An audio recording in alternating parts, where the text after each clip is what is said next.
It's the listener guy again, man. Silence can be uncomfortable, right? Just to see with it in a second. All right.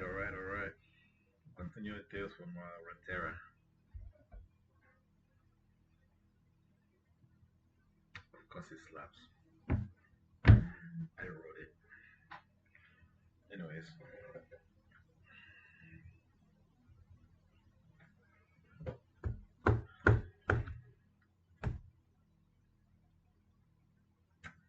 so that I don't want to read today, man.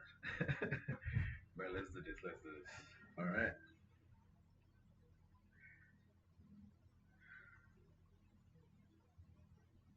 Upon his return to his island, Viego had swiftly quelled all the opposing houses in the battle of 1,000 slaughtered, as they were calling it. But after that battle, after he had made sure that his wife was safe, he had addressed everyone in Kamabor, telling them that the bloodshed was over. No one else was to be punished for the coup. That he was ready to assume his role as king and serve them. That he was the strongest person in their world. That they had no choice but to comply. That he would rather rule with love or with a big stick. It speaks to my heart, man. That they had a choice in the matter. The citizens of Kamagor were just shocked because he was always so kind, a healer and a playboy. He never once wanted to rule in the first place. They all knew how he hated his family and politics. As the months passed after the battle, the citizens of Kamagor came to respect him because he had dealt with the rebellion swiftly. After that, he saw they had created an orphanage to take in all the kids who had been hurt in the coup and in retaking the city. So they were quickly loved by everyone on the island. Again. No, no, no, no, no, no, no, no, no. I'm not really feeling myself today.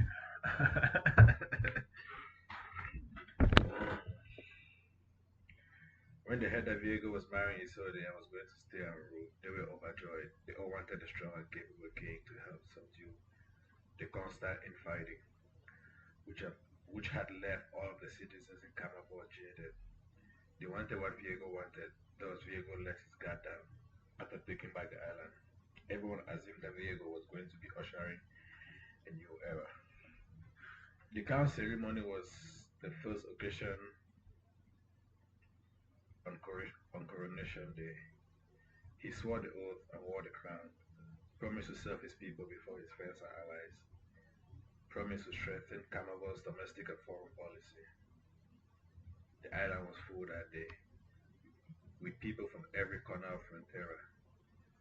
Everyone in Kamagor came out that day to celebrate with their new king and was on the street. People had started drinking early too. It was a holiday and everyone was merry. Then came the wedding. It went smoothly. Their vows were so sweet. Diego promised his wife before all that those that he would before all that he would always be there for her through thick and thin, sickness and health. That although he had just lost his entire family, he had gained a companion in return, a lifelong partner. That he was ready to start a new family. That his wife gave him purpose. His wife gave a speech about how her life was cursed until she met Diego. That Viego brought back light and color in her life. That she was sick and was going to die, but Viego broke her curse with a true lover's kiss.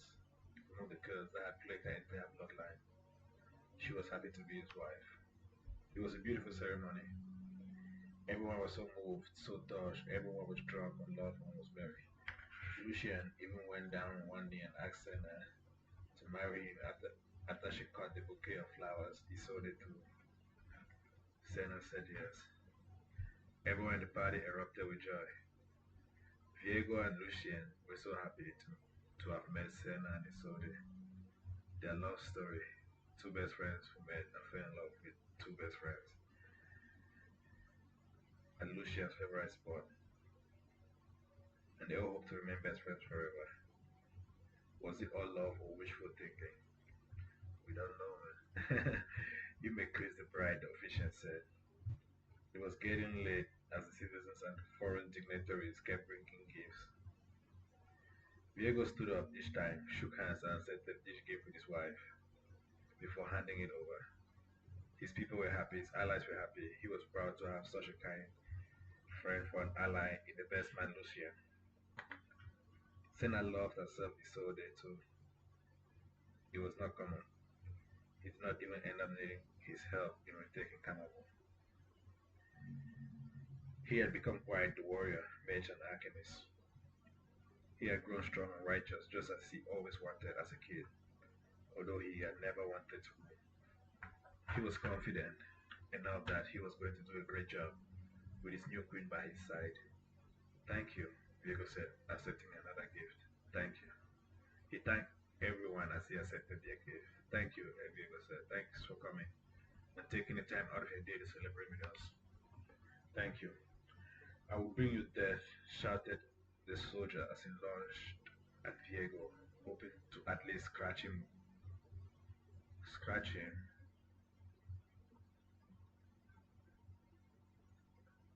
with his cursed dagger. He had been waiting in line, pretending to have a gift, biding his time. Viego materializes his giant sword in his hand, just in time to deflect the attack. The soldier stumbles forward and stabs Isolde, who was standing behind the gate putting down gifts. She had turned around just in time to be impaled by the random soldier, whose name is Talon. The wound was deep and hit a critical spot in his chest. This is for my comrades, the soldier shouted as Viego cut him down in two with his lance sword. Viego rushed to Isolde, taking her in his arms. My love, Viego said. I've been stabbed. Ouch, it hurts. I've been stabbed in my chest on my wedding day. Just my luck. Isolde manages to speak in shock as Viego pulls out the blade. The party that was so rowdy was now quiet. So quiet in fact that one could hear a pin drop. Don't touch it. It's cursed, Callista shouted at Viego. That's the marked blade. The marked blade. Everyone in the crowd knew the curse of the marked blade. How it felled giants and arcane mages of old without any discrimination. How it's in the queen's chest. Who was this soldier? Get me all the best arcane healers in the country now, Viego shouted at Callista and Khan, while still holding his beloved in his hand. The poison is walking quickly, spreading black poison from the dagger. Stay with me, my love. Stay with me. Everybody, get out! He had trusted them. He had let his guard down, and now his beloved was lying dead in his arms. Get out! Viego shouted, almost crying, and the whole palace shook, and the people started to shuffle out. It's okay. So they said, raising a hand, tried to console Viego. It's okay. At least I got to meet you. It was fun while it lasted. It was good to be loved by you. No, no, no, Viego said. You can't leave me. Everyone out, Lucian shouted. Everyone got out except for Khan, Sienna, Callista, and Lucian. Viego carried his beloved gently to his honeymoon suite. It was covered in rose petals. They were supposed to be consuming their love here after the party. But now he stands up, away from her body, materializes his sword and uses it like a wand to remove the dagger in his chest and flung it across the room. He started removing all the poison in her chest.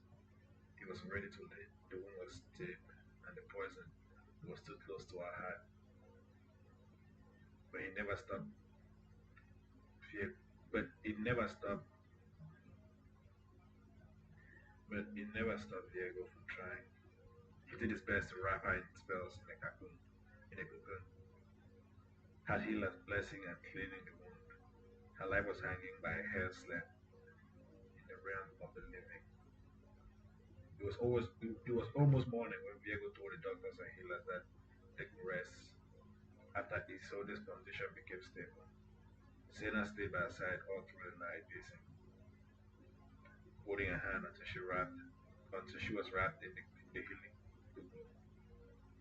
All her head was exposed outside. They were all afraid to tell Viego the truth, that there was no hope for his beloved. All the healers and doctors hoped that Viego would come to that realization in time. He would not. He would stick to his vows, which were still fresh in his mind, be by his lover's side in sickness and his health. In health. Sensing that her life was would be fading anytime, Viego started casting spells on his wife's healing pot, spells of longevity, spell of protection, spell of virality, spell of love and charm, spell of life. Viego, Lucian shouted. I have to try, Viego said, almost in tears. It's my love.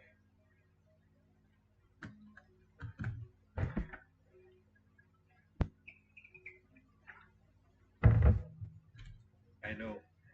Even if there's a 1% chance, we have to be brave to try. If there's anything I can do, send news to every island. The curse of the magnet is no joke. I need a cure. Fast. I shall. Although the blade is famous for not having a cure, I'm sure the curse of the blade can be undone. I've already sent word back home. By this time tomorrow, all the best healers and doctors in Noxus will be here. Thank you, old friend. My king, I'll carry the message for you to every island, my lord.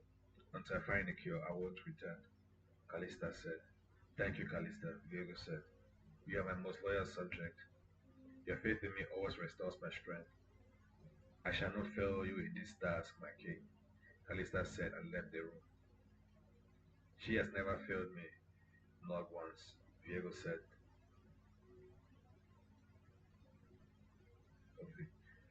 I hope our winning streak lasts. I know. You told me that before. How is she feeling? Lucien asked concerned. He had seen how Isolde made Viego happy. He wanted to be there for his friend, anyhow he could. It was his wedding day. If only he had seen the soldier. It was towards the end of the night. Everyone was either getting too drunk or too tired. I removed the dagger and the poison, but the dagger was too close to her heart. Her body is weak, Lucien, really weak. I am afraid, Vigo said,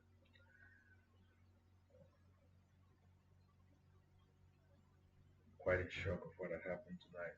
What had happened to him. It's okay, Vigo. It's okay, Lucien said. The good news is that she's not dead and is stable now. A month passed, then 2 months passed. Healers and doctors from all over the world came in and took a look at the queen and said the same thing. She could not be helped.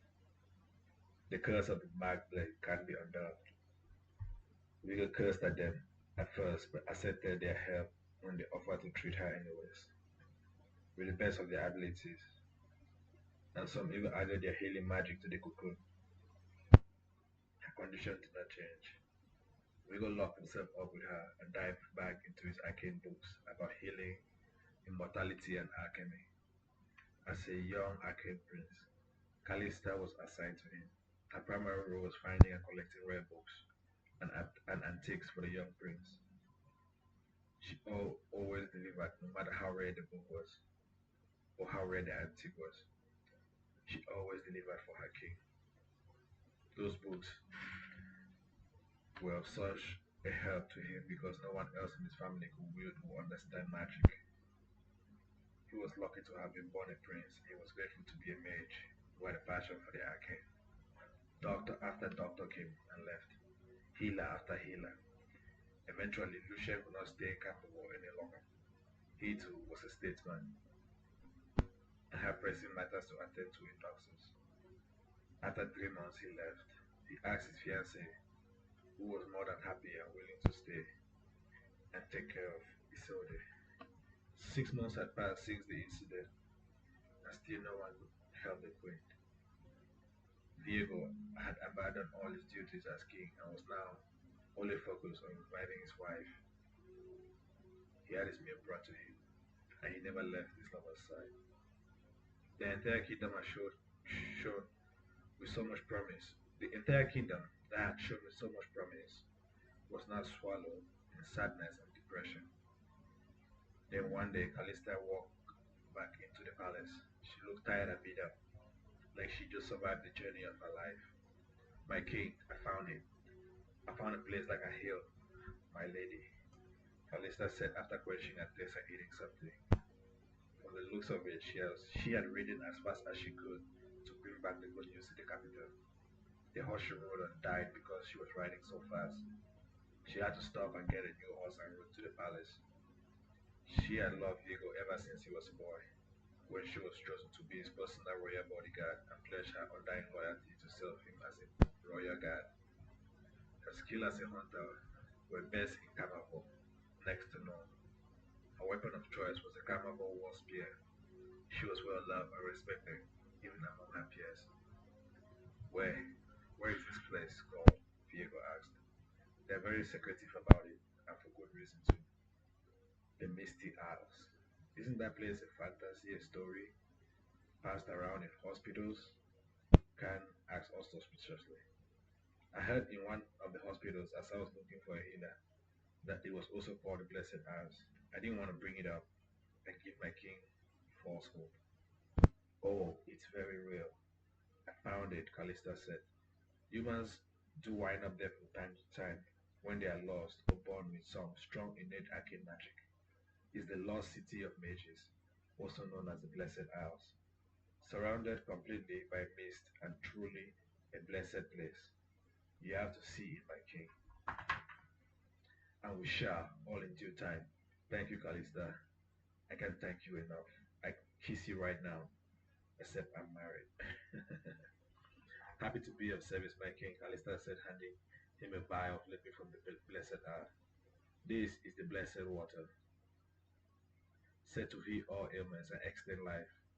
I brought this for you. I can feel the magic in this.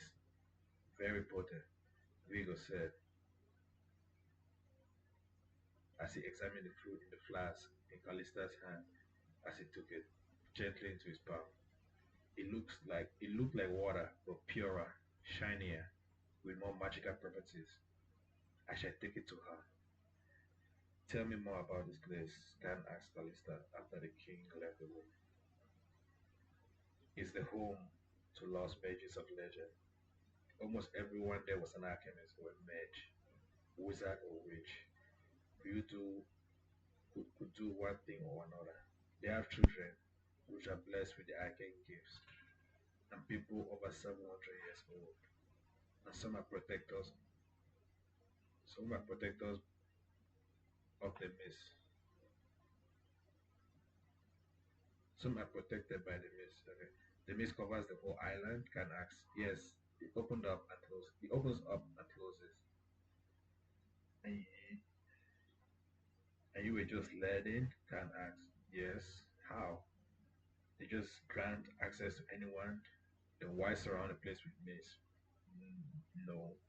Only those pure of heart of reason can enter. Callista said. My cause was just and righteous. And you are pure of heart and reason? Callista asked. Khan asked Callista suspiciously. Yes, I told the mage my story of my king, an Arcane king, the first in 200 years. I told them the truth about his lover and his kingdom, and how his wife got stabbed with a dagger meant for him by a bitter soldier on his wedding day. He reminded them of their own Arcane king, who was long dead but revered. His wife too died on his wedding day, poisoned by the humans. I really sold it because they believed me and brought me with them. The mage said if the blessed water didn't work, we could always bring the queen to the blessed house for treatment, since he too was a mage and one of their own. How did you come up? How did you come upon this place? Khan asked, hiding his jealousy. In my travels, I will always stop in pubs and bars with my crew to eat and collect information. I will tell stories of my king, the poison, the dagger, and hope that someone will know of a cure. That is how I came to hear of the Blessed Isles, an island inaccessible and surrounded completely by mist and fog. The misty islands, Khan asked. So it's real? Yes, very real. One night I was so drunk I was about to give up on my search and return home because I was running low on funds. I told the king's story to those who could hear, and this kind old lady who was at the bar was so moved to tears by the story and of my loyalty to my king that she offered to help. She said she knew a place and she brought me to the Blessed Isles. She made me leave my crew behind and only took me. She was dressed like a holy woman, so I had no reason to doubt her. When I saw what I saw there, Khan, is nothing short of a miracle. The beauty and architecture, it was heavenly. They swore me to secrecy, of course. I was always surprised when I awoke the next day. It was like dreaming about heaven and then waking up there one day, the seven mages going about their day. It was truly beautiful, a sight to behold for every mortal. The second I met them, I knew they could help the queen. How is the queen condition, anyways? I hope he hasn't gotten worse. Only the king is allowed to see her now. He doesn't trust anyone. Her condition is not great. He tastes and drinks everything before feeding his wife intravenously. Of course, it really breaks my heart, Khan said. I take it you can return back to the island. Of course, I was marked and given a waystone, Callista said, showing the arrow in her skin on the back of her hand. It's like a compass. He points me to the direction of the Blessed Isles, and he will help me open the mist, give me a means to return, if the healing water was not enough. I would like to see this place. It sounds magical, Khan said, like you have been on a real, like you have been on a real adventure. It wasn't an adventure. I know that because I can tell from your tattered clothes. Take me there at once, the king said. My king, how long have you been standing there? Callista said, caught off guard. She couldn't see it before, but Viego looked really tired and lost his beautiful smile. Smile. He did not repeat himself. He hated repeating himself. Yes, my king. Can I suggest we leave tomorrow? I just need a day to rest. I am so tired of the ocean and the motion sickness of my crew. I just got back on land and I've been riding and traveling non-stop as fast as I could to get here.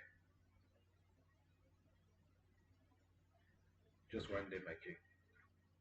If that's not too much trouble. And you shall have it, Callista. Thank you for doing a good job. You have always been reliable. You have never let me down. How inconsiderate of me. You must be tired. Go, get some rest. Tomorrow we shall discuss your reward before we leave. I think you deserve a raise too, Diego said. Can't prep my ship. Tomorrow we sail at dawn. Callista, get your affairs in order. You should be well rested by then, no? Yes, my king. Then that was all I asked of you, and you granted my wish. Thank you. Thank you to Callista, my most trusted subject. Khan, you should learn a thing or two from Callista on taking initiative and delivering. She has never failed me, not once, Viego said. I served your brother well. I was loyal. I was always by his side right up to the moment of his death. I did everything in my power to stop him, but I was just one man. Next time, I promise you, my king, I'll be strong enough to hold back an army. I was bound and gagged, tortured for days. All the other guards died. They had lost or given up, but not me. I held on to life for as long as I could in that dungeon. When I heard you were back, I seized the first opportunity to escape and fight by your side in reclaiming the kingdom. And since then, I've decided to stay by your side like I did your brother. I've always been loyal, like my father before me. I will always be loyal. My hope is that I can earn your trust and loyalty one day, like I did to your brother. My brother always spoke highly of you. I didn't know you went through such an ordeal to prove to be of service. I'll keep an eye on you. I expect great things from you going forward. Your house has always served the royal family well. I hope someday you are strong enough to fight an army. Thank you, my king. Your will is my command, Khan said, almost taking a bow and exited the room. Your will is my command, my liege, Callista said as she exited the room. That night, Khan spent the night sharpening his weapons, especially his war spear, blade, and daggers. He was one of the strongest warriors in Kamaba. He came from a strong bloodline too, one of the houses sworn to protect the king's family. He had escorted many royal families and important dignitaries before. He understood that at any moment they could be attacked, robbed, or ambushed for ransom. He had to plan and act accordingly, be on the ready.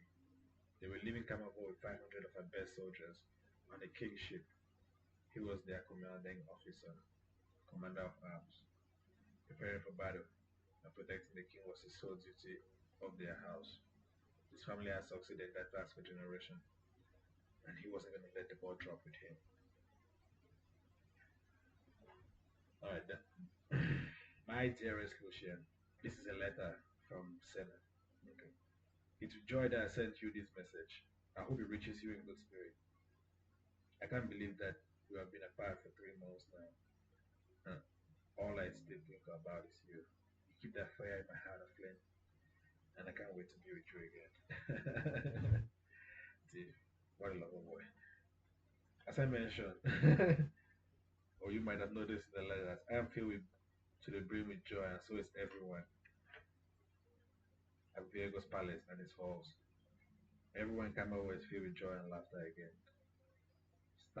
Calista came back the other day with great news.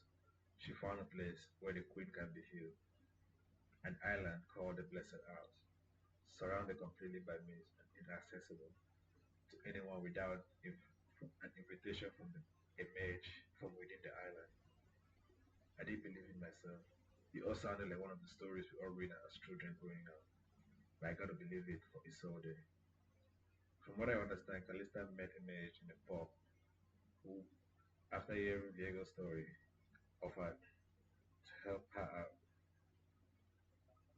He even brought Calista to the Blessed Isles and gave her some of the blessed water from his palace. Usha brought Isolde back from the brink of death. I didn't see the effect of the water on Isolde myself, but Viego was relieved, and it was the first time in a very long time. You should have seen him when he left the room after administering the water, so full of life again. Too bad he did not resuscitate Ida's health completely. Oh, but I did see the holy water when Calista revealed it. It was in the ground hall and was the most magical potent thing I've ever seen. I don't have magic, but I could feel the magic from this thing. It was potent, alright. Calista spoke of the library on this island that had the biggest collection of knowledge she had ever seen. It was all so beautiful and unreal. I wish you were here with me. Anyways, tomorrow we are embarking on a journey to the Blessed Isles to heal Isolde. Poor thing. She's always suffering from one ailment or another. Today is a curse, tomorrow is an old wound, the next is a dagger. Sometimes it feels like the curse was never broken. It just keeps following her, haunting her, even after she turned 21. My heart breaks for her and Viego so much. I can't believe all of this happened to her on her wedding day. I wish there was something I could do for her, anything. I feel so much for her and for you. Responsible too. You two are the most important people to me in this whole wide crazy world. I wish you were here, my love, giving Viego strength. He had grown so weak and so depressed with each passing day. But thanks to Calista, she really came through. Hopefully not too long from now, his son will be all better, and Viego will be back to his former self. and we can start planning our own wedding, my fiance. I know I've never felt that way for anyone before. You know I've never felt that way for anyone before, right? There's so much I want to tell you, share with you about my life, my family. I'm sure we have time after all. We're going to be spending forever together. There are things I got to show you, secrets, things I can't put in this letter, my love. Meet us in Bridgewater, between the Serpentine Island of Valoria, in a month's time. It's halfway point to Blessed House.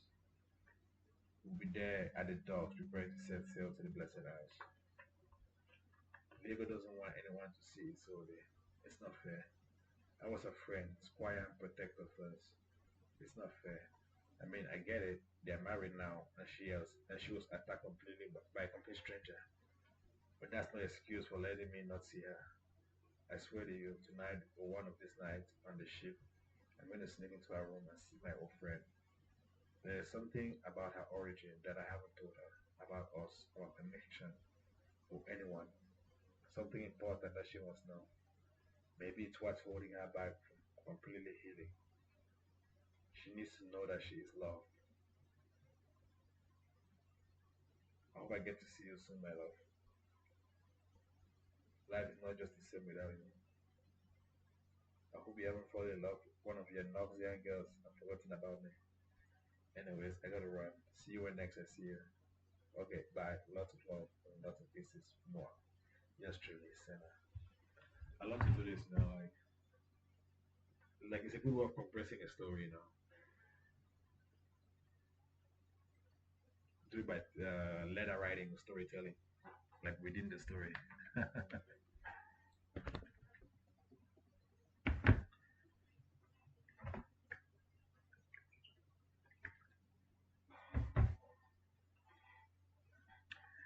Lucian reads the letter and was so happy that he almost exploded with joy. There was a place that could heal the wound from the Mad Dagger.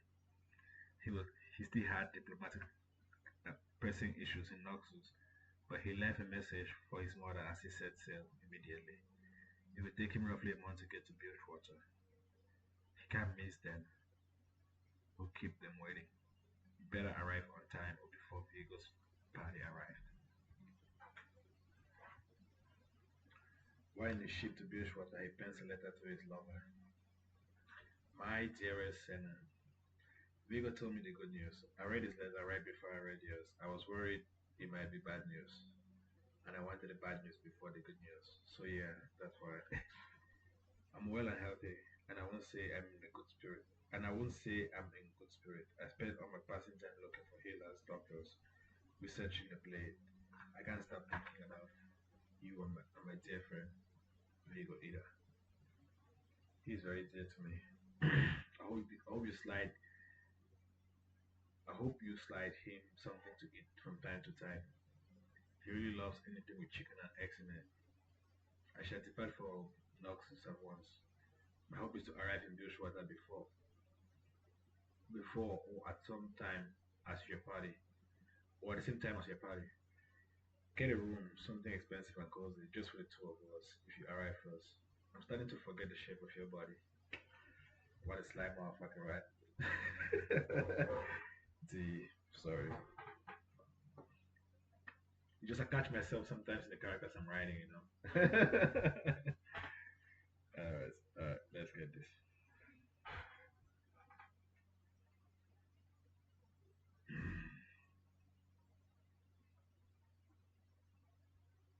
I'm starting to forget the shape of your body. I wish I had stopped him. That soldier. I was the best man at the wedding. I should have seen something, not lower my guard so much. But it was a great night. Everyone was drunk and getting merry. This is not how I imagine my best friend would spend his wedding day. Oh, honeymoon. Oh, his first year as king. We all feel so sad. I feel like I can't be happy until I have done everything in my power to help him and his holiday. I was his best man. It's like how my mother used to say, love will make monster of us all. Vigo is probably doing what he thinks is best for his holiday. Don't be too hard on him. He's already having a hard time, and I don't want to hear him when he's angry. I don't want to be near him when he's angry. I hear he has a temper. It's best you just respect his wishes until I get there, Doctor. He's my oldest friend. I will do anything for him. I'm glad that in the short time I've gotten to know you, I've come to earn your trust. My hope is to keep earning your trust until the day I die. I see how Viego fights for his soul, and it gives me strength and makes me believe in the power of love. He's truly my best friend. Even in times like this, I still find him inspiring. I'm glad you want to confide your secret to me. Do get us a cozy private spot just for the two of us. If your secrets are interesting, I might be tempted to share mine. I love you and I can't wait to see you again. Love and kisses. Yours truly, Lucien. The old lady who helped Callista out was Precht in disguise. His duty was to search for Arcane, ancient knowledge, relics, and mages who were scattered or lost to the wind. He was the old high mage of the Blessed Isles, strong and powerful, but he was more. But he wanted more. But he always wanted more.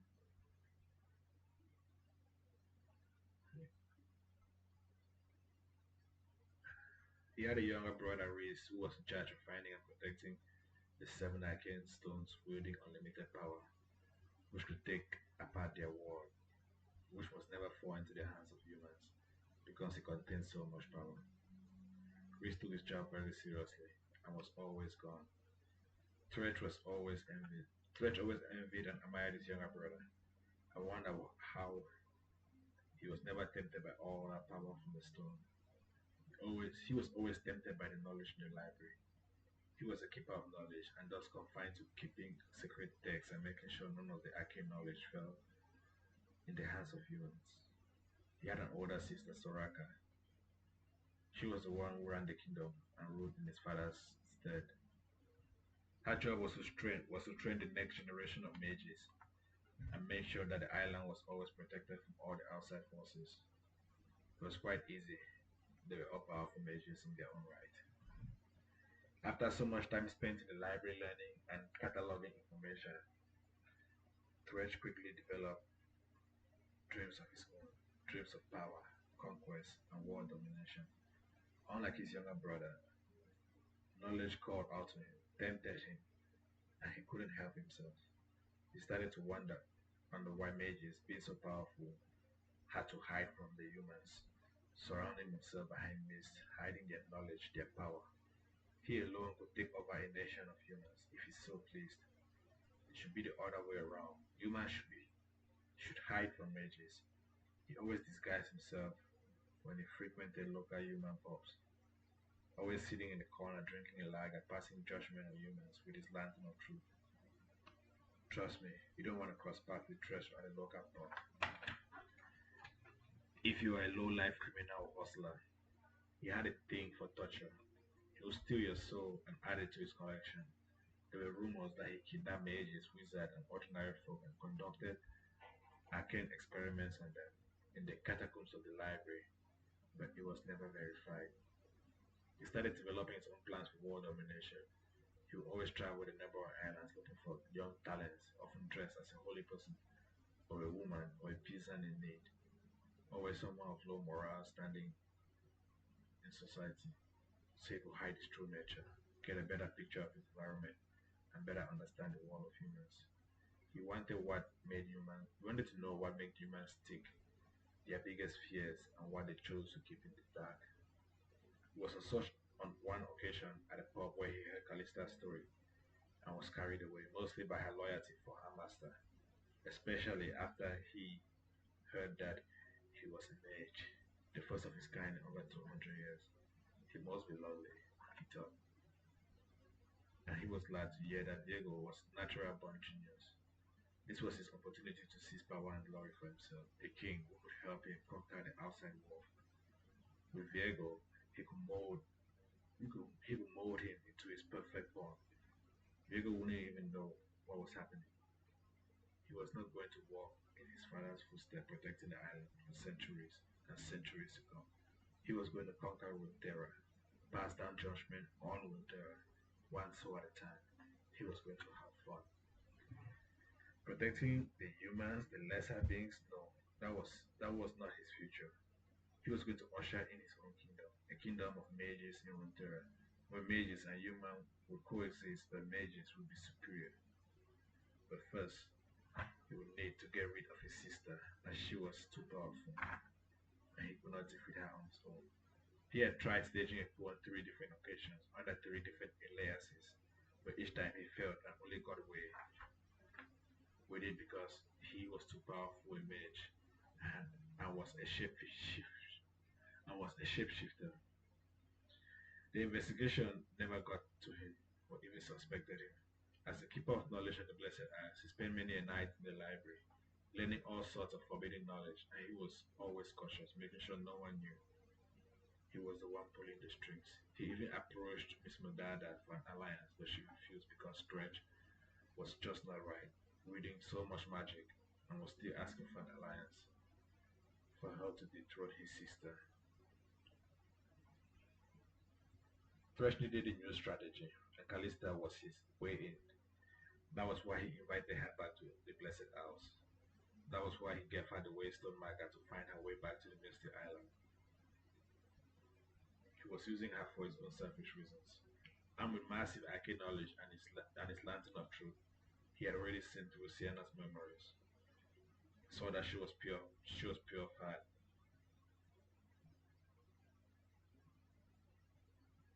He had already seen through Callista's memories. Saw that she was pure of heart and reason, a loyal soldier. That she could enter the veiled mist. So he also saw that Isolde was already dead and was going to play right into his plans. He wanted to try the resurrection spell, the spell of immortality, at the pool of knowledge. Isolde was a perfect guinea pig. It was not very uncommon for people to occasionally find themselves on the Blessed House. People sometimes dreamed their way here. Others heard the sirens call, or wizards call while sailing, and found themselves here. The place could not be seen on the map. It was completely surrounded by thick impenetrable mist that surrounded the whole island, that kept moving in all directions from the ocean, and was made by the Arcane King of old during the last war with the humans, as a refuge for his people and his kind, to protect his people from the humans. But sometimes people were born with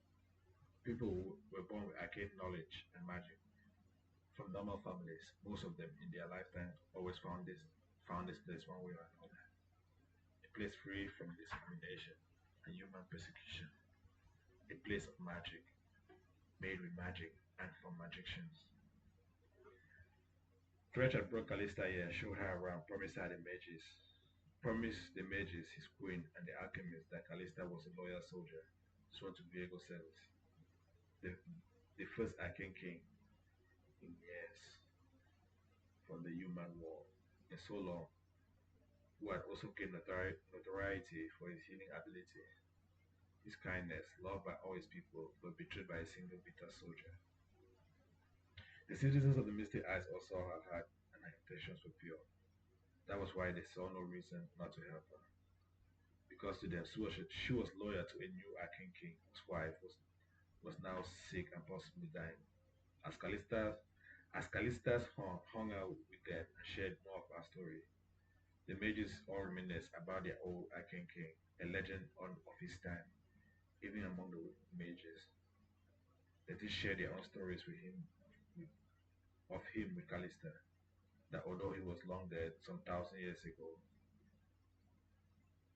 he was going to come back to a new human form. Most of the mages were over 700 years old. It wasn't a far-fetched theory, and they were all aware that their king knew a resurrection spell, powerful stuff, magic that most mages couldn't even will.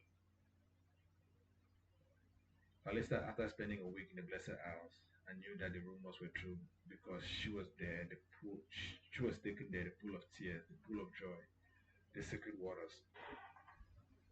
He went by so many different names, by so many different tribes, but they were all aware of his healing properties. Every sage and mage came here to extend their life and share more stories with her. And she even drank the holy water from the pool of joy. It rejuvenated her, made her feel young again, like she was in her prime. All those months of pains and aches of traveling vanished. This was old and ancient magic. This was how the mages were staying alive for so long. They were all drinking collectively from this well. She felt it the second the water touched her lips. It was blessed and holy, like the whole island. It was like drinking the elixir of life. It felt like something to love, protect, and cherish. She got it now. Why the mages chose to remain in secret. Why this kind of knowledge, if it fell in the hands of humans, the wrong humans, they could destroy themselves just to control it. Places like this had to be protected. So she took the oath of. So she took the oath voluntarily, just like Trish and foresaw in the lad, just as Trish had foresaw in his lantern, and pledged to keep the secret of the house only to tell Viego, who too was a mage and soon to be a powerful alchemist. Little did she know that Isolde was already dead and could not be revived. Flesh had been waiting on this island all month, waiting impatiently, trying not to pay attention to himself. He had nearly been caught the last three times. He staged a coup. This time he wasn't gonna fail. He was smarter. He had learned a lot from every failed attempt. He was just lucky enough to sever all the threads before it could get back to him the last three times. His sister had her suspicion. His sister had her suspicion, suspicions, but never concrete proof. This time, he was out of people to use. So many had died for his cause over the years.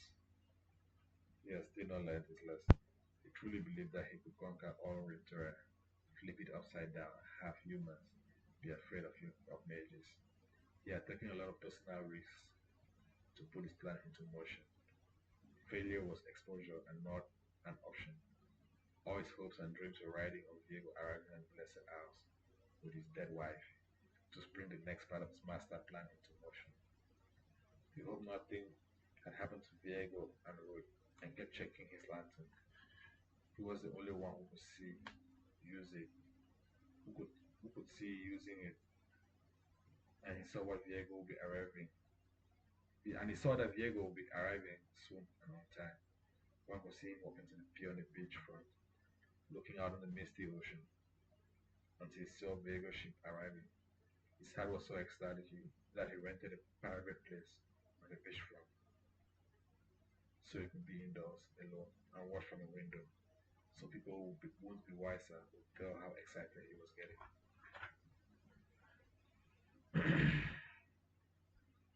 The ship pulled into the harbor right on time. Callista led the way with her waystone, Senna and Lucia, after having a private conversation on the ship. In the,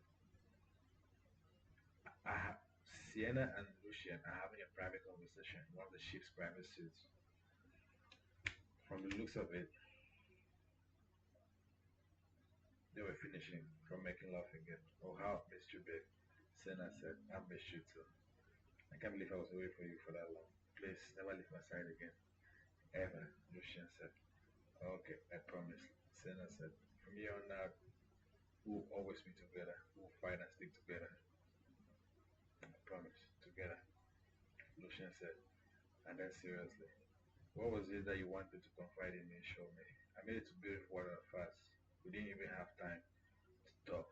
This, Senna said, flashing her note self to Lucian before showing him a box across the room.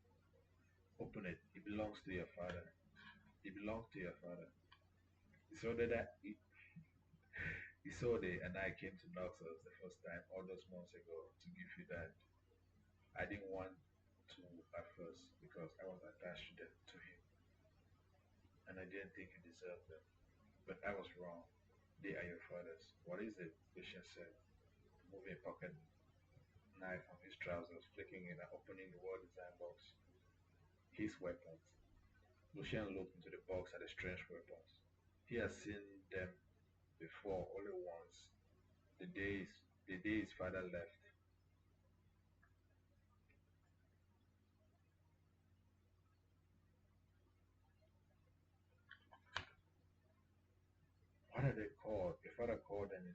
pistols. He used it to fight hordes of the undead from the void within. What is the void?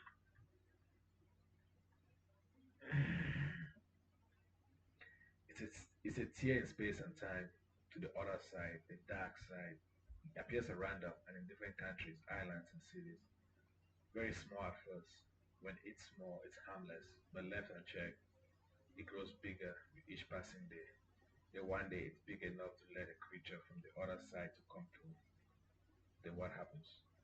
Then whole kingdoms and villages are destroyed until the creatures are stopped and the hole is sealed again. And these weapons helps do that? Yes. Are you making this up? No. All true. Lucian picked up one of the dwelling pistols in his hand. It was big and heavy, and instead of a barrel, it was large against stone at the end. It just had a grip that fits perfectly with no trigger. It was marked all over with runic magic. How does it work? Lucian said, pointing it. Where is the place for the bullet? There's no trigger. It doesn't need one. You must be pure of heart and trained for years to wield it. My father's weapon. What was it you said he was again? A sentinel of light. So it was not all bullshit then. I thought that was just an excuse to not come back and be with his family. Your father had been a sentinel fight Your father has been a sentinel and fighting the void as long as I have known him. He took me in all those years ago and trained me to be a warrior like him, a sentinel. I think he felt sorry for me because I was drawn to the void, but I couldn't wield any magic. I just lost my parents and he said he had just left a daughter, son, and wife behind in a foreign country. We became awfully close in the end until he fell in Bavaria. What killed him? Creatures of the void. He was dwelling a man and got distracted. The man said he wanted to die. So you weren't up to something when you said you knew my father? Yes, that night when you met us, we had come to town looking for your family and a way to break this oldest curse. That was our two objectives. Your father said that he had come from a land of great mages, sorcerers, and healers, Noxus. That we had to go there and try our luck and hope for the best. He was never wrong. He had never lied to us and had no reason to. So we took his advice upon his death. He was the bravest man I ever met. I wish he was my father. To me, he died all those years ago. I couldn't make sense of it then. My mother, she told the people of Noxus that my father died in battle. But the truth is, he left us when I was 10 and Mel was 8. I still remember that day. It was a beautiful day, just like this one. But then, they had a huge fight. This fight was bigger than usual. Things were said, weapons were drawn. It was the last time I saw my father. I still remember his hands rubbing his head. I still remember his hands rubbing my head and that of my sister, hugging us and kissing us goodbye. That was a very sad day for everyone in the family. I think that was the last time we all hung out together. Shortly after that, Mel left him, and then it was just Mother and I running things. I still remember the day that he left. The last thing I remember were these weapons of his. I thought it strange then as I think it's strange now. I was going to ask him about it, but Lucien said, pointing at the burning pistols, wondering if his heart was pure of heart and picking up the second pistol. His sacrifice saved millions of people from the void. He was a brave warrior, the bravest sentinel of light. And what is the sentinel of light again? A group dedicated to making sure the light of Runeterra doesn't go out. And I take it the void is trying to put out that light. Yes, creatures on the void. They are after the Arcane crystals. And what do they want with these crystals? Eat it, consume it, put out the light? Surely you hear how all that sounds. The sentinels of light creatures from the void. All this sounds like dark fairy tales. They are either the bravest people in the world, as you so put it, or the silliest squad I've never heard of. I don't know how I can take any of this new information seriously without a grain of salt. There is power in this world beyond our comprehension. You haven't faced the void yet, trust me. You will if you keep hanging around with me. It's after me. I know I don't even have my wish powers. It finds me no matter where I go. I'm like a beacon to it. That's why we never stay in one place for too long. You're planning on marrying me. I thought you should know all of this stuff. It's a real threat. That's why your father took me on as a designer. A void that tears holes through fabric of space like a black hole, but can be destroyed by these weapons and spit out creatures from the great beyond. Thing made real by the worst fears of the human psyche brought to life, where all sorts of creatures of night come out to play, destroy life. Hmm. Okay, Lucien said not believing anything his fiancée just said, or not actually caring. His father left them to him, which meant he was already dead. How did he die? Was it painful? No, it was quick. He wasn't alone. He lost his concentration all of a second, and one of the creatures impaled him. We had just evacuated the village. Was that everything you wanted to tell me? I could have sworn you told me you were. I could have sworn you told me you were not a witch. I am not a witch. I can't do anything but fire that cannon. The hard come those creatures of the night haven't killed you yet. It's like I said, your father protected me and trained me, fought alongside me. But I do come from a long line of witches. There's something else I must tell you, since you are going to be in my life. The old lady who cursed Isolde's family all those years ago was my great great grandmother. And now you protect her? Yes, she's innocent. We were in service of the Isolde's family when she accused her of stealing her man. She was upset that her witch powers manifested for the first. She was so upset that her witch powers manifested for the first time. They had fallen for the same man, but he had picked Isolde's family instead because they were rich. She didn't even realize that she had arcane powers, that she had cursed Isolde's family until all the daughters in the family started dying after 21 years of age without finding their rightful suitors. They should remember how specific she had been when she cursed the Isolde's family. That night when she found out that the man she had loved for 7 years was going to marry another, not just anyone, someone in high standing after she had introduced them. When I hear the story, I never harbored any ill will towards Isolde. Even after her father introduced me to her, our families have grown apart and the curse was hurting both families because they had chosen to break their pact with each other. The second your father took my hand, it was like a mother. He knew exactly what was going on and briefed me on the oath my family took to serve the Isoldes.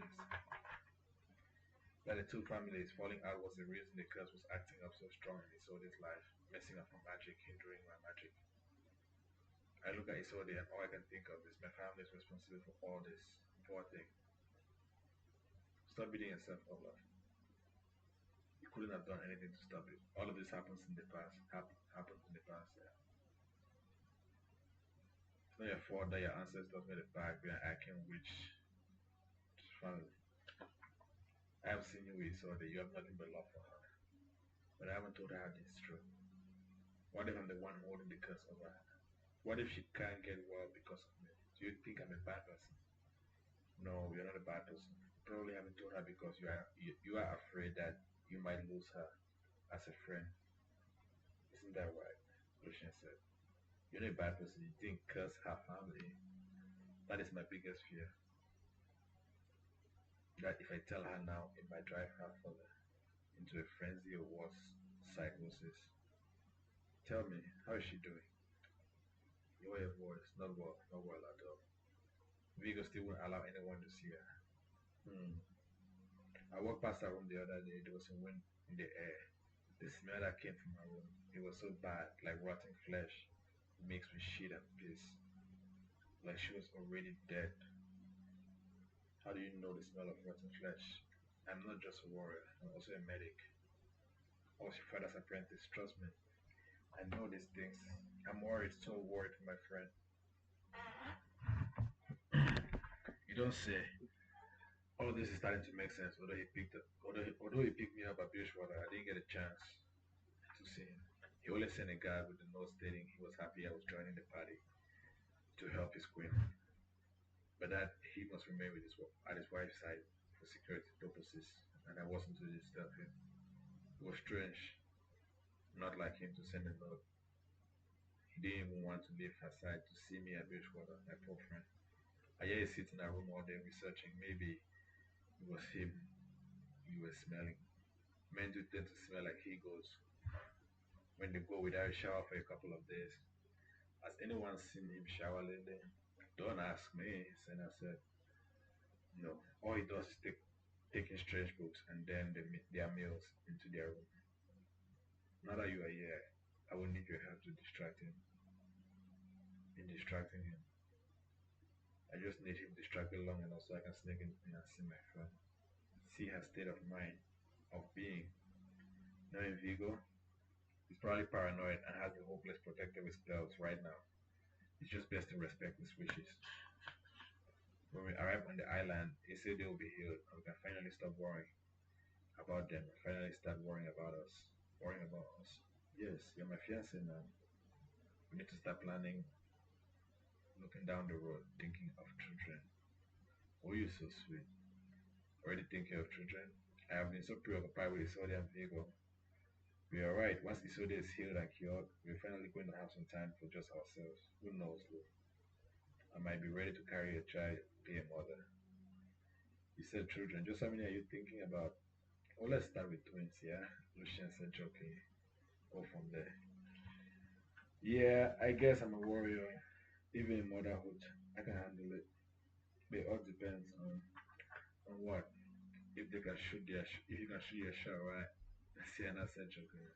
Oh, babe, they are always right, alright? I have two right hands. I never miss. I don't even know what left is. But I do like a challenge though. When you make me work for it. Stop, Sienna said blatantly. Not really wanting to stop. Oh, you're gonna put a baby in me right now. Well, I think we still have some time to kill before we arrive in the blessed house. I can go another round. I wonder if this blessed house is everything that Calista promised, you know? There's a knock on the door. Who knows we are here? Lucien asked. It's a boat. Senna said as there was a second knock. Who is it? Calista shouted. Calista shouted. Can I have a word? Senna walks to the door and opens it. Calista walks in. There's something I must tell you, Calista said pacing. I heard the Queen of the Blessed Eyes voice in my head. She was very angry, pissed off. I've never felt power like this before. It must be the result of drinking the water. What? Why? Apparently, Isolde is already dead. No. Senna said as Calista just confirmed her worst fears. There must be a reason. Now that I think of it, that one it was so fatal. Calista said. Are you sure Isolde is dead? Yes, I had to find out myself. I just came from the room. Viego left to see the captain at my request. We found the blessed house an hour ago, and we'll be landing soon. I saw a moment and I snuck into the room. I had to know. I had to see it for myself. Isolde, my queen, is dead, and from the looks of it, has been for a long time. They don't want her on the island. What are we going to do now? Lucian asked, looking out the window. I can see the mist. Then the stories must be true. Earlier, somewhere on the blessed house, Thresh. I know you can hear me. Please don't make me find you personally. Please don't make me find you personally. Answer me, Thresh. It was the queen, a powerful mention that one, right? Thresh's older sister. She was speaking through the mist using her arcane gift of speech from her palace to Thresh. She couldn't exactly pinpoint its location, but she knew it was somewhere in the port, speaking directly into his mind. My queen, this is your power. I don't like it. It makes me feel very small. Thresh said from his hotel room while looking at Pierre. You are my baby brother. To me, you're always small. What can I do for you? To me, you're always small. What can I do for you? Thresh asks. You mean to tell me that you haven't felt it, this dark magic approaching the island? Don't play coy with me. What are you talking about, sister? I am on it. I'm at the port expecting guests today. They did say one of them was very sick. Thresh said, trying to think of a lie or a story to tell the queen. She could find him so easily if she so chooses. Thresh could always feel her eyes on his skin whenever he got back into the kingdom from his travels. Her eyes were the bluest blue. No one, mage or wizard could wield a weapon towards her when looking at her, and her voice was so angelic yet powerful. Have you gone dull over the centuries? This abomination, can't you feel it approaching the island? You mean from the ship? Thresh said, giving in. What abomination, sister? It's Callista. I can feel her marker. Calls to me. The one approaching the island then is Callista. That must be Viego's ship then. He's getting closer by the minute. I see his house emblem. He can't make port here. Was she not aware that her queen was there long dead? The queen spoke directly to Threshman. It seems it was obvious to her. Thresh said, I was told the Queen Viego's wife was sick and not dead. The Lancet passed her. This changes things. She must have died angry. From the looks of it, it's been a while. I can smell a corpse from here. I'm surprised you can't smell it and see it. You are supposed to be the wise one.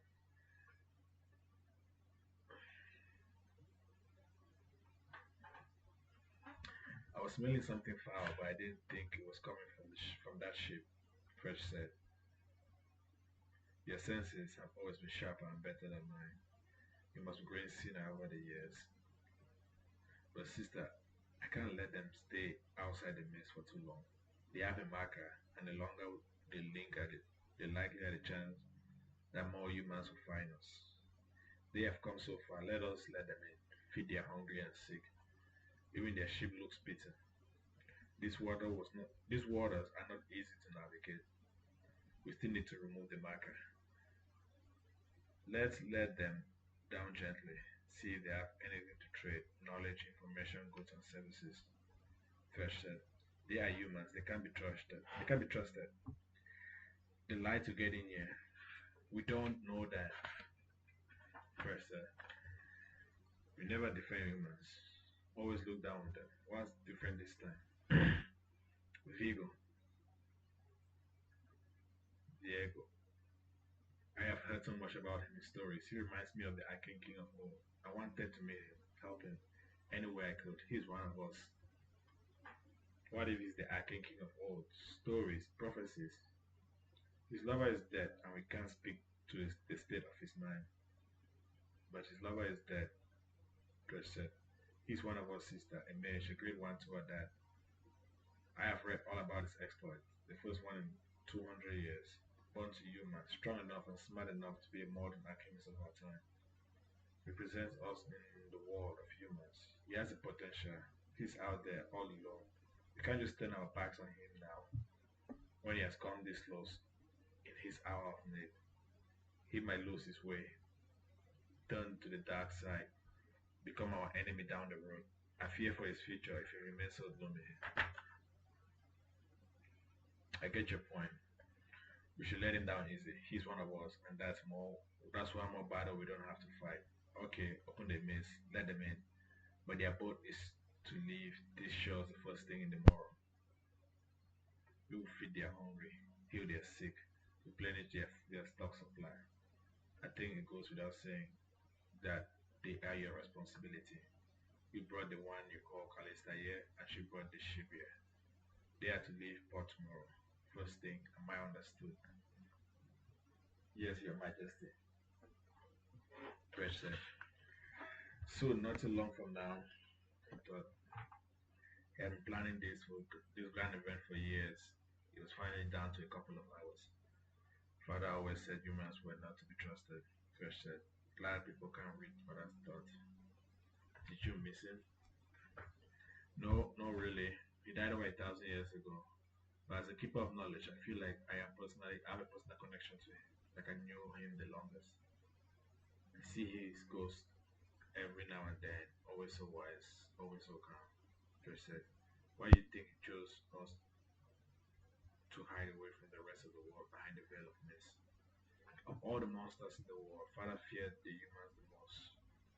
He said the humans didn't even know that they were monsters because they were so good at rationalizing their stupid choices, follies, and ideologies that they didn't care for the truth, only about arguing for the truth or appearing truthful. He was a great and powerful mage capable of casting spells strong enough to protect the island to this day.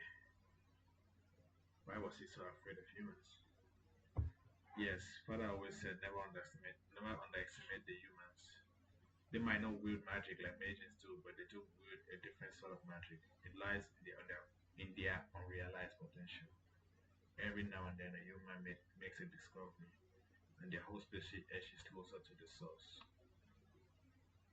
That's why I must protect the library, Fresh said, facing the room. It must not fall in the hands of humans. On that way I agree. It's your only duty on the island. Protect the blessed water. Protect her knowledge and a source of our magic. If the arcane knowledge of our ancestors was to fall in the hands of humans, they will not only destroy the world, but they might very well destroy our world. That was Father's fear and warning.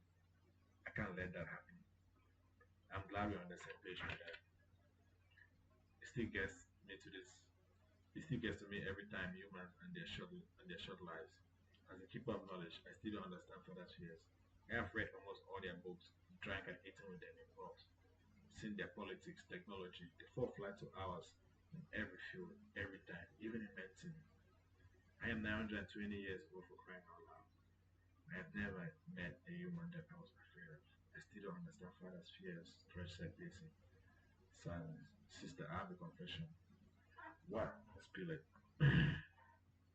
I feel like conquering them. Father, in his wisdom, told us we must never start war with humans, that we must never interfere in their way of life. I know, but what if he was wrong? You have been alive for more centuries than I have. Do you think that the humans will ever change? I can help them shape their evolution. I've been reading all these books. That's enough, Stretch. Find yourself another hobby. Why? We could solve their problems, make them worship us, help them reach enlightenment. We could be gods. We are gods. Our power makes us so, the queen said, but never underestimate human greed. Again, Father's quote. Why can't you bring enlightenment to everyone? Give humans purpose. Do you like watching the humans suffer? They are mortals. Salvation is personal. You can't save everyone, brother. It's like you said, I have been alive for more centuries than you, and I think Father was right in his way of thinking. We should stay out of the affairs of mortals. The human mind is so consumed by greed, and their society is all reflected. They are so self-centered they can't see the big picture. With more knowledge and power, you won't be helping them, but facilitating their own way. They won't seek balance with knowledge, but more power.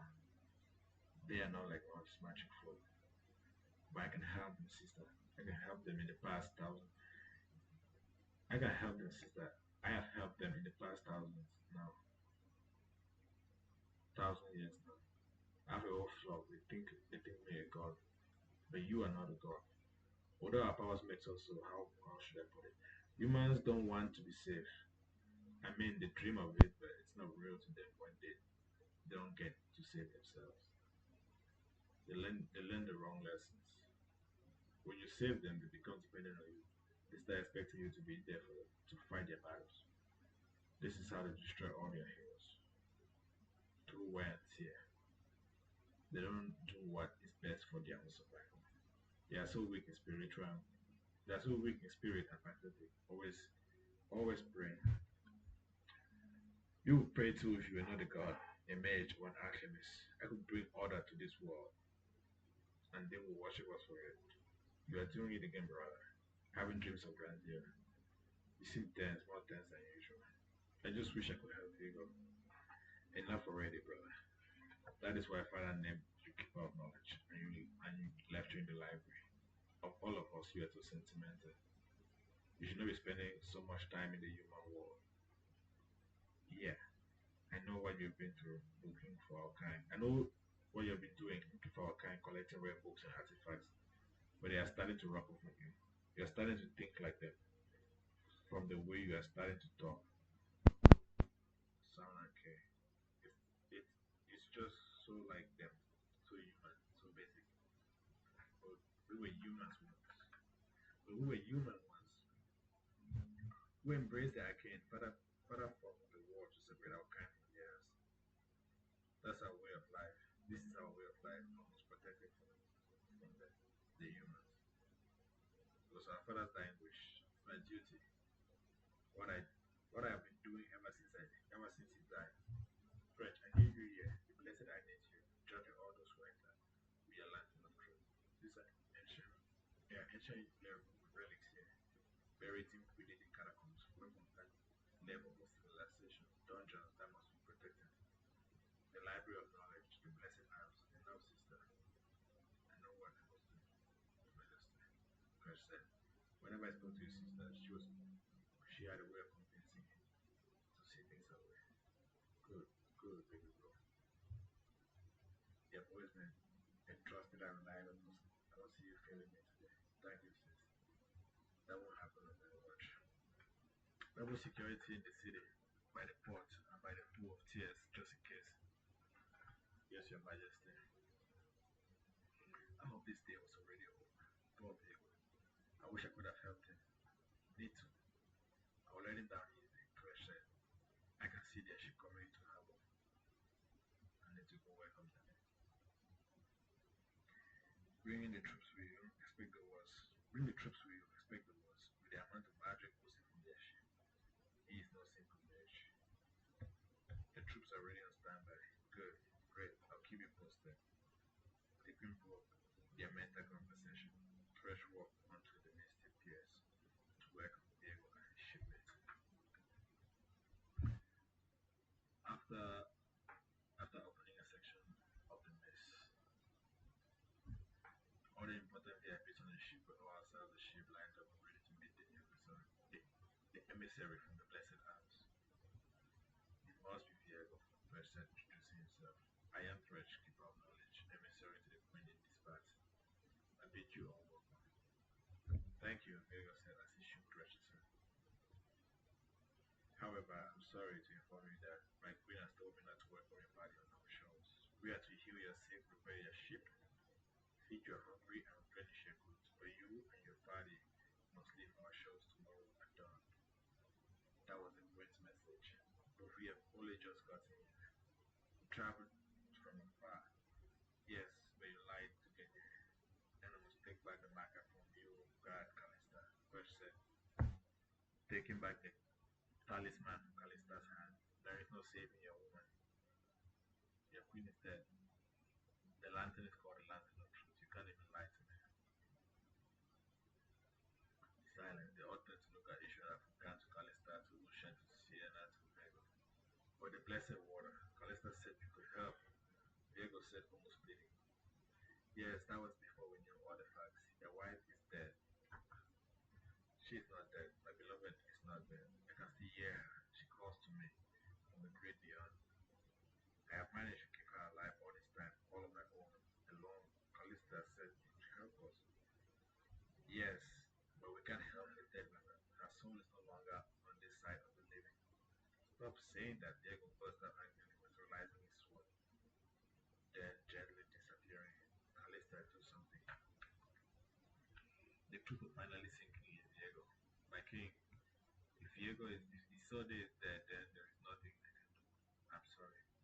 Callista said as modestly as possible, hoping that I king would see reason. She was one girl he would fall in love with. He would fall in love again, she thought. He was famous for being a woman like her. She is not dead, Diego shouted from jumping. Shouted, almost jumping out of the ship, materializing his own striking French. She still speaks to me.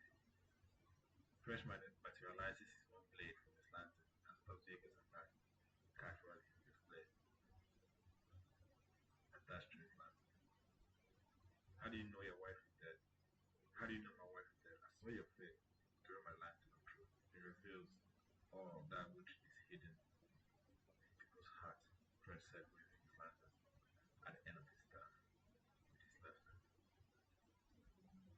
saw you too.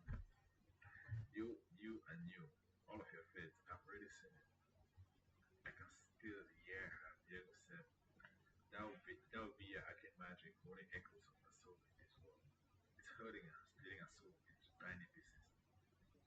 Is that what you want? You're probably doing it unconsciously. You should bury your dead. I will never hurt this soul. Viego said, you are not hurting her. She's already dead. You are hurting her soul. That which you cannot hold. Look around you. You can't win. You're in a strange land surrounded by strangers. Everyone here is stronger than you. You can't put forth your way through this one.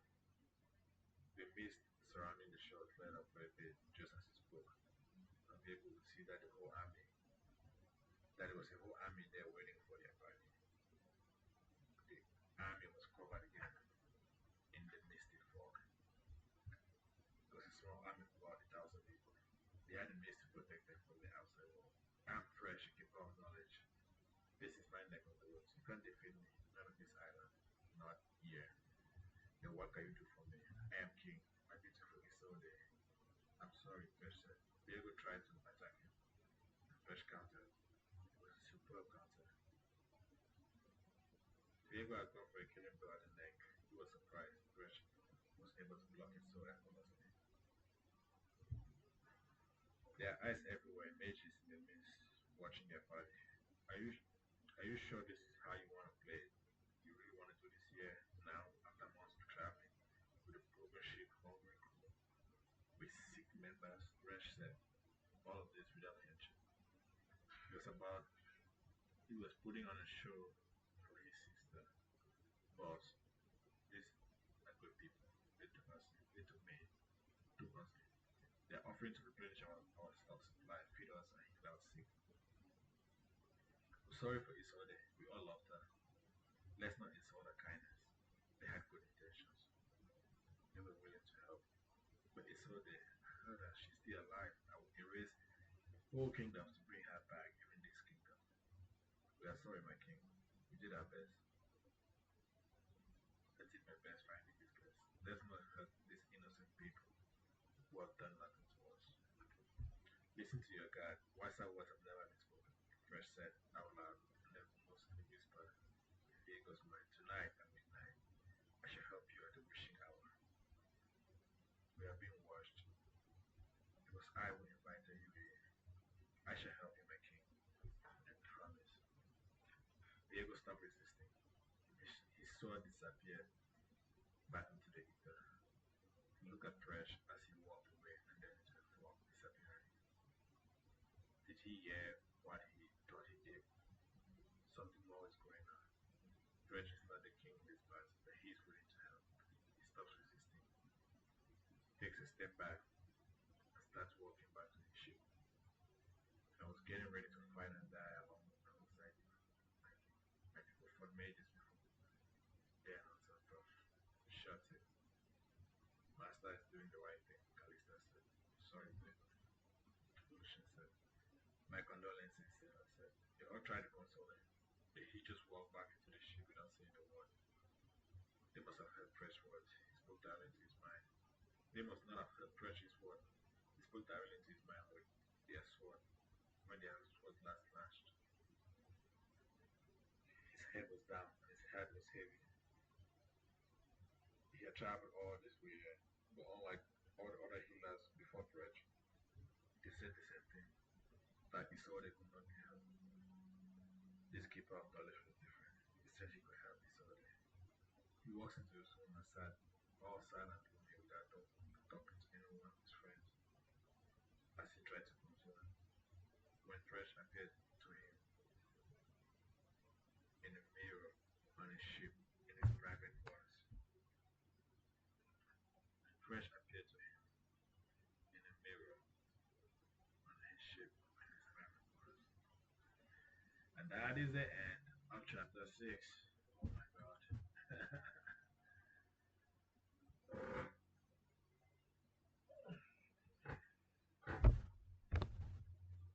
We're almost getting there, man.